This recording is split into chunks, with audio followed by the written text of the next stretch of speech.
All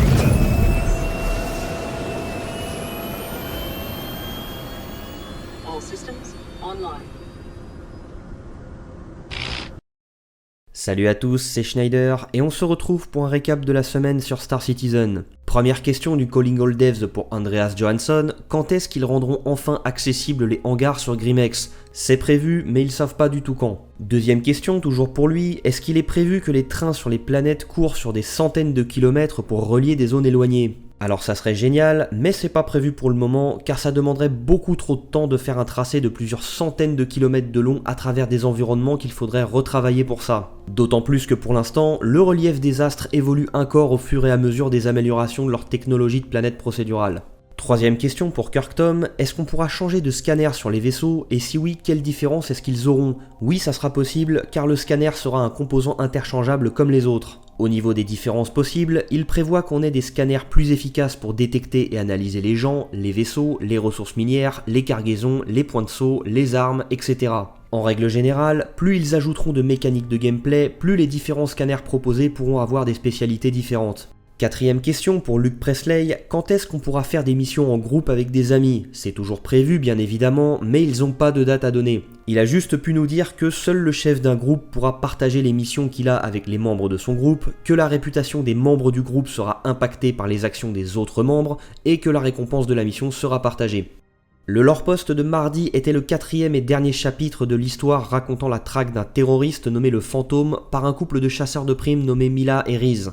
Après l'avoir pourchassé et capturé, Mila s'est rendu compte que la terroriste qui faisait sauter les laboratoires de Fan Pharmaceuticals n'était autre que Casey Fan, fille du PDG de l'entreprise et amie d'enfance de Mila. Casey a justifié ses attentats par le fait que l'entreprise de son père développait des armes biologiques dévastatrices, et si Mila n'a d'abord pas cru à sa version des faits, elle l'a finalement aidé à s'échapper en partant avec elle.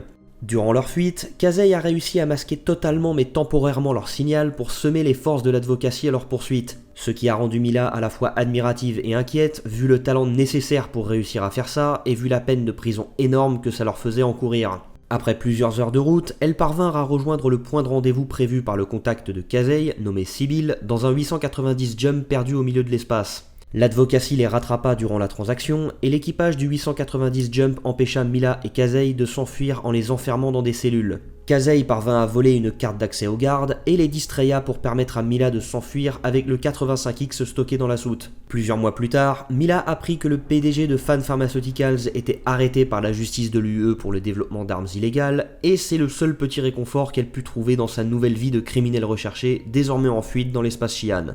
Vendredi soir, CIG a publié la mise à jour 3.4 sur le serveur live et mis à jour la progression de la 3.5 sur sa roadmap. On n'est donc même pas au début du trimestre de développement de cette mise à jour, donc la plupart des tâches n'ont pas commencé. Les seules choses qui sont déjà bien avancées sont la personnalisation des personnages, les personnages féminins, la refonte du 300i, le Reliant Sen et le nouveau modèle de vol.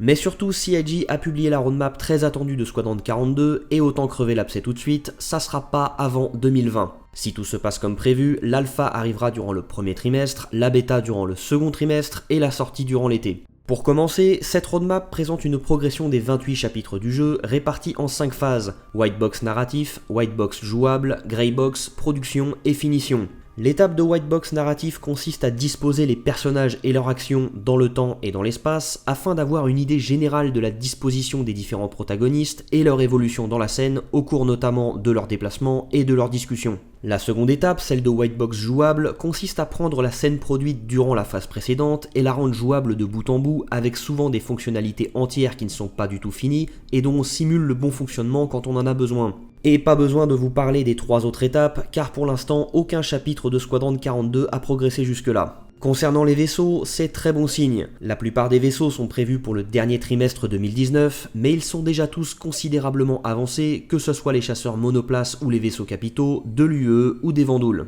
Concernant les personnages, il est difficile d'estimer s'ils causeront un retard, car même si on a rarement vu des retards à ce sujet sur Star Citizen, et que la plupart des tâches là-dessus sont prévues pour le début de l'année 2019, la roadmap de Squadron 42 présente très peu de tâches dans cette catégorie, certainement pour éviter les spoilers. Et c'est à peu près la même chose sur les armes et les objets. Et n'essayez pas de chercher la catégorie des environnements sur cette roadmap, il n'y en a pas du tout, probablement pour la même raison.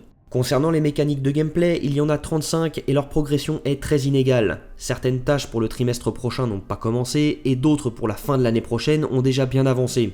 Concernant les technologies majeures nécessaires, il y a 26 tâches réparties tout au long de l'année 2019. Chris Roberts l'a confirmé, ça sera de la recherche et développement avec de la grosse prise de tête sur des problèmes inattendus auxquels les développeurs de CIG n'ont pas forcément déjà été confrontés, donc ça sera un sujet qui risque de repousser la sortie du jeu. Et enfin, concernant l'intelligence artificielle, c'est là que ça sent pas bon. Il y a un paquet de tâches dédiées au comportement des PNJ en combat en vol ou au sol qui se répartissent comme ceci: 3 au premier trimestre 2019, 5 au deuxième, 8 au troisième et 10 au quatrième. Chris l'a avoué pendant la Round the Verse, c'est l'un des deux sujets qui risquent de retarder la sortie de Squadron 42. Les tâches sont nombreuses, elles s'accumulent de plus en plus vers la fin de l'année 2019, et c'est pas de la production de contenu basique où on sait vraiment ce qu'on fait de bout en bout en suivant un pipeline. Là encore, c'est de la recherche et développement avec toutes les embûches potentielles que ça implique en cours de route. Et pour couronner le tout, Chris Roberts a avoué pendant la Round the Verse qu'ils ont que 4 développeurs spécialisés dans l'intelligence artificielle, alors que idéalement, il leur en faudrait le double. S'il y a bien un sujet qui risque de repousser la sortie de Squadron 42, vous pouvez parier que c'est celui-là. Mais mine de rien, on arrive sur la fin du développement de Squadron 42, et si Sandy Gardiner a déjà développé un plan marketing pour faire la promotion du jeu une fois qu'il sera fini, ce plan a toujours été repoussé au fil des années.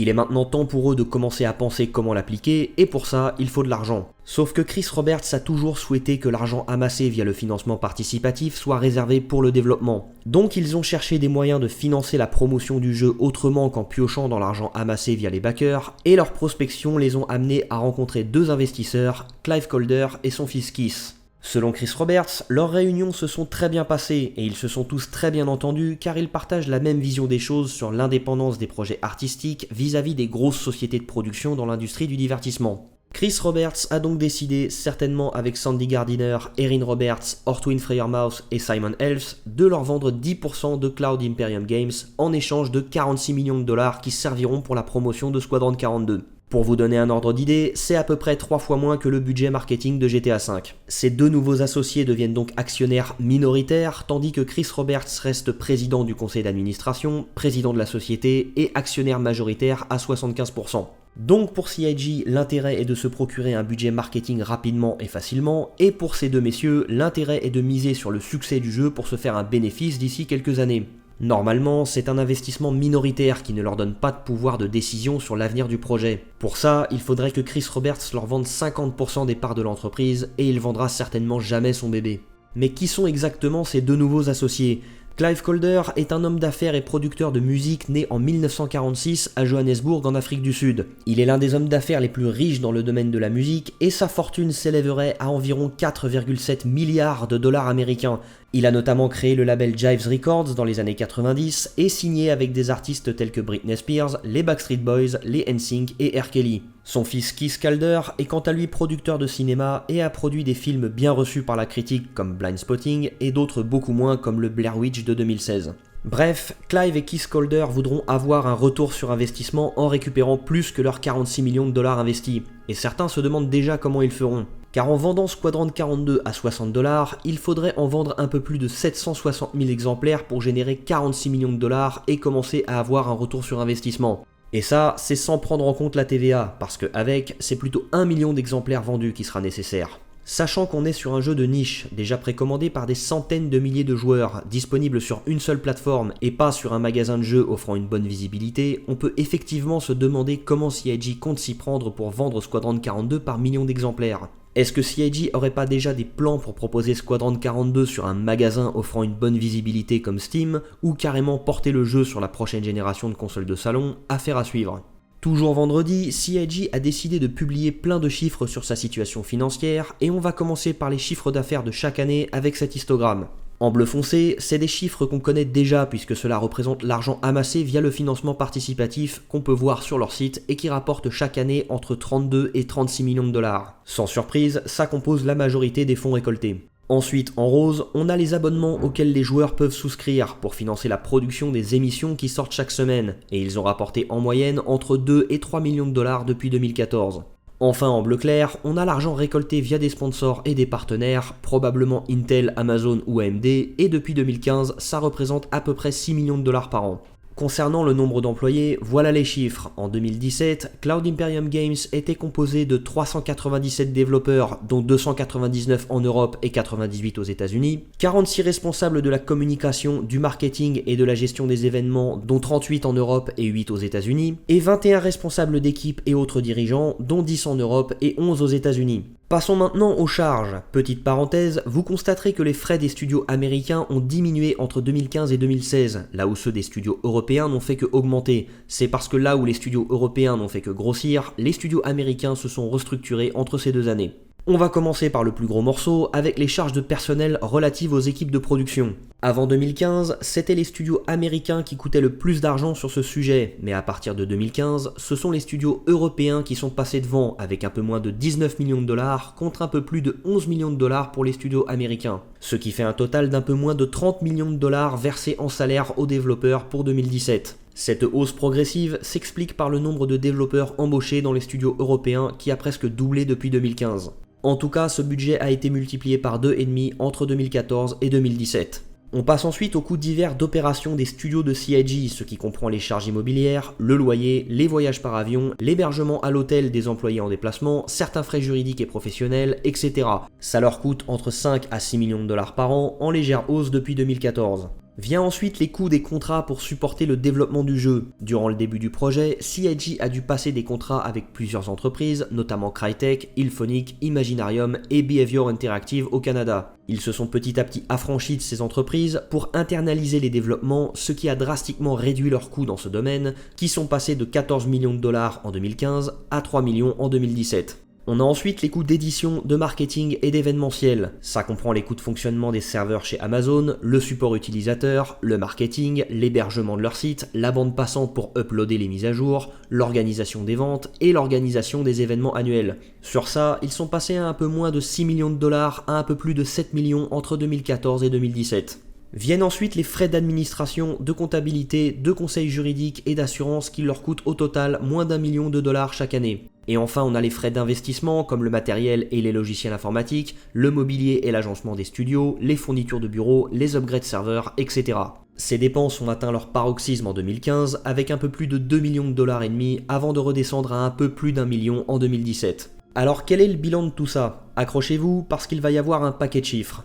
En 2012, CIG a amassé 7 262 000 dollars et en a dépensé 1 145 000, ce qui leur a laissé une trésorerie de 6 117 000 dollars. En 2013, CIG a amassé 29 374 000 dollars et en a dépensé 12 461 000, ce qui leur a fait un bénéfice de 16 913 000 dollars. Avec leur trésorerie de 6 117 000 dollars de l'année précédente, ça leur a fait une trésorerie de 23 30 000 dollars. En 2014, CIG a amassé 37 591 000 dollars et en a dépensé 35 404 000, ce qui leur a fait un bénéfice de 2 43 000 dollars. Avec leur trésorerie de 23 30 000 dollars de l'année précédente, ça leur a fait une trésorerie de 25 73 000 dollars. En 2015, CIG a amassé 44 613 000 dollars et en a dépensé 50 449 000, ce qui leur a fait une perte de 5 837 000 dollars. Avec leur trésorerie de 25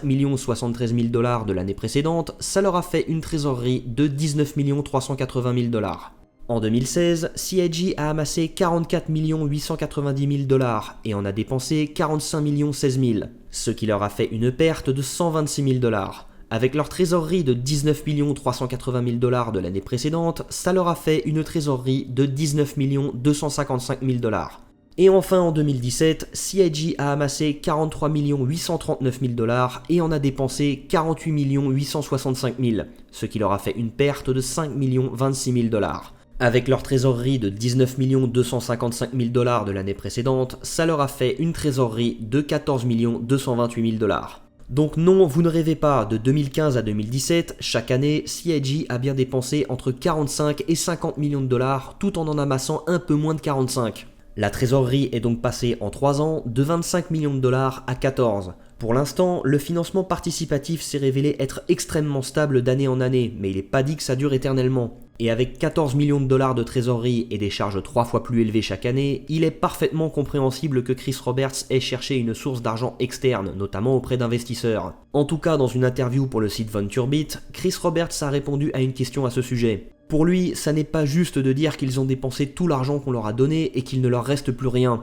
Son argument pour dire qu'en fait la situation n'est pas si alarmiste que ça, c'est littéralement « Le pognon ça va, ça vient, il faut jamais paniquer ». Il reconnaît que 14 millions de dollars de trésorerie ça paraît peu, mais prétend que c'est pareil pour toutes les entreprises et que si Electronic Arts rentrait plus un rond du jour au lendemain, leur coût de fonctionnement énorme les ferait couler en moins de 2. En tout cas, selon lui, chaque fin d'année, il prévoit ce qu'ils vont faire l'année suivante en fonction de l'argent qu'ils ont déjà, de ce qu'ils prévoient de gagner et de dépenser, et jusqu'à maintenant, ils ont toujours été assez bons dans leur prévision des coûts. D'ailleurs, c'est sûrement pour ça que la 3.7 arrivera sur la roadmap qu'après le début de l'année prochaine, car c'est pas encore décidé et ça se fera au cours de réunions qui s'organiseront après les vacances de Noël. Quoi qu'il en soit, ils ont prévu que si le financement participatif devait se tarir, ils réduiraient leur ambition en conséquence. Ils savent déjà plus ou moins comment faire si ça devait arriver, mais comme ça arrive pas, ils continuent de faire comme prévu. Et ils misent bien sûr sur Squadron 42 pour se vendre par millions et être une source de revenus dans l'avenir. Petite parenthèse quand même pour finir sur ce sujet, le fait que CIG ait dévoilé autant de chiffres sur sa situation financière et rende public cet accord avec Clive Calder, ça révèle une certaine confiance de leur part. S'ils étaient dans une mauvaise posture extrêmement gênante comme certains aiment le prétendre depuis des années, ils auraient certainement cherché à le dissimuler.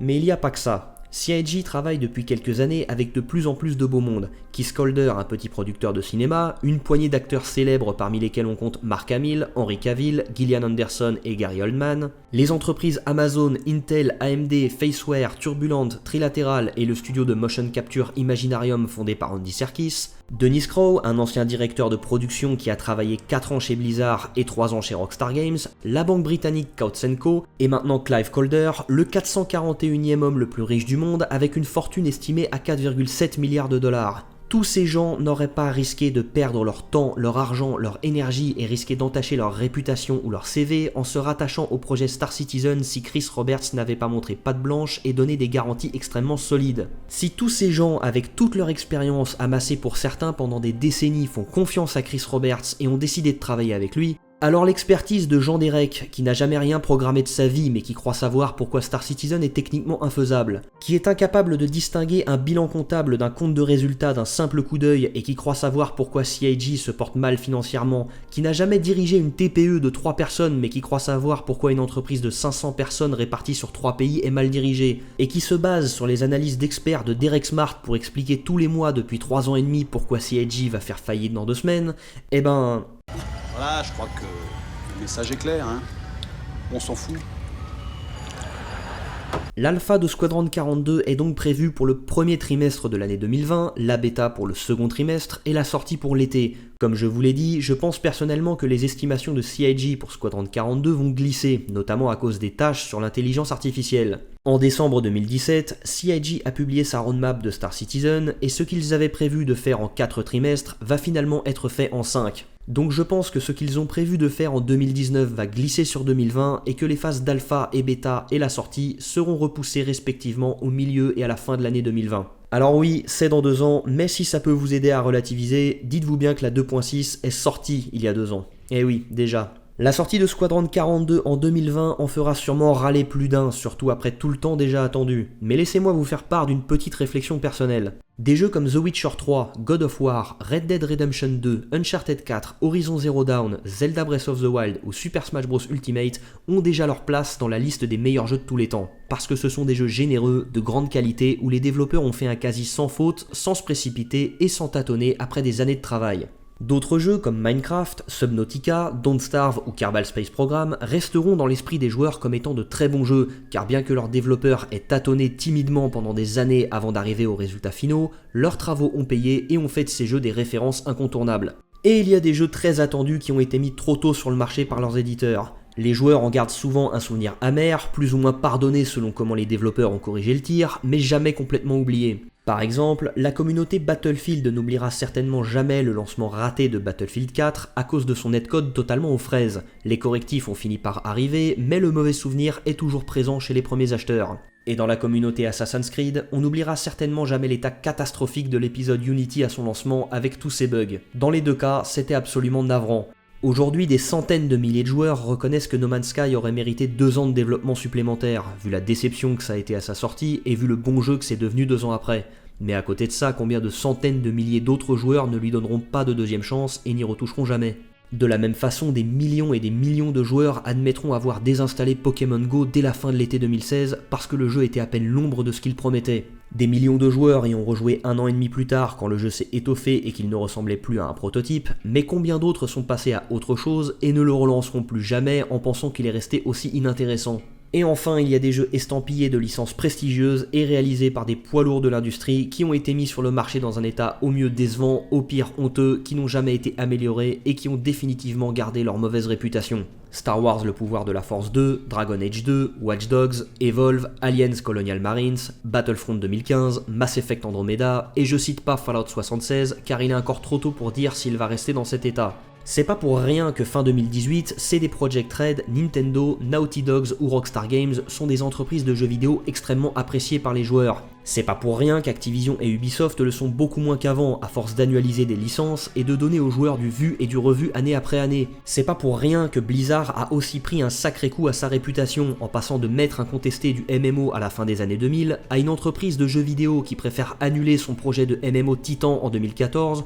pour se mettre à développer un Diablo sur mobile en 2018. C'est pas pour rien que Bethesda est passé du podium au fin fond du panier dans le cœur des joueurs en l'espace de 7 ans. C'est pas pour rien que Konami est désormais autant méprisé depuis 2015, après l'annulation de Silent Hill et l'éviction de Kojima, et que tous ceux qui ont apprécié cette entreprise ont maintenant les yeux tournés vers Kojima Productions et Death Stranding. Et c'est pas pour rien qu'Electronic Arts est aussi largement détesté, après avoir massacré ou abandonné autant de ses licences, après avoir fermé autant de ses studios ou après avoir aussi mal exploité leur potentiel, et après avoir autant manqué de respect aux joueurs, que ça soit en leur vendant des produits de moins en moins bonne qualité, en les prenant pour des vaches à lait avec des modèles économiques scandaleux, ou en les traitant carrément publiquement de crétins déscolarisés.